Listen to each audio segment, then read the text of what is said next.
Once upon a time, there was a wise and noble king who ruled with justice and compassion. He had been blessed with 3 daughters, Amina, Sirena, and Asma, whom he loved dearly. Their mother had passed away when they were very young, and from that day onward, the king gave them both a father's and a mother's love.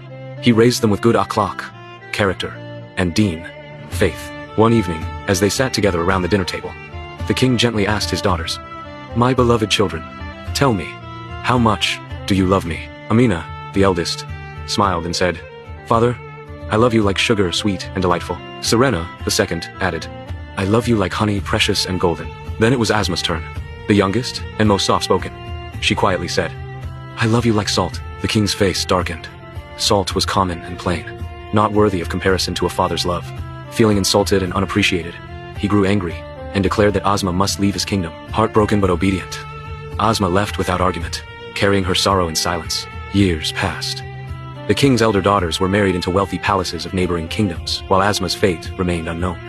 One day, the king decided to visit Amina. She seasoned the food according to her taste and presented it to her father. But when the king took a bite, he immediately spat it out. It was unbearably salty. Offended, he left her palace in anger.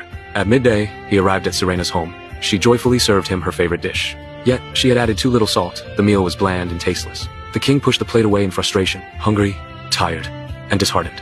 The king made his way back toward his kingdom. On the road, he noticed a humble little hut.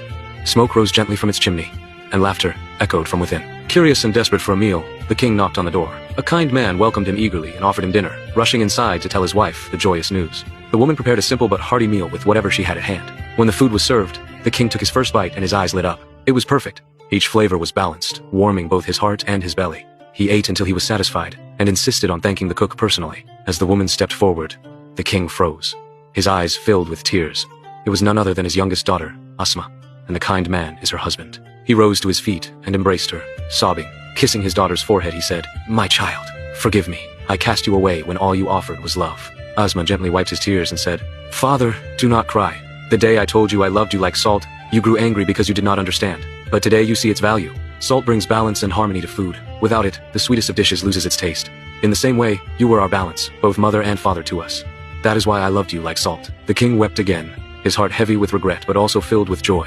He clasped her hands and replied, "Yes, my dearest Asma, I now understand." From that day forward, the king brought Asma back to his palace, where she was honored and cherished. And together, they lived in love, peace, and happiness ever after. Like salt in food, true love may be simple, but it is what gives life its balance and meaning. The story teaches us that even the simplest things, like salt, are the most important.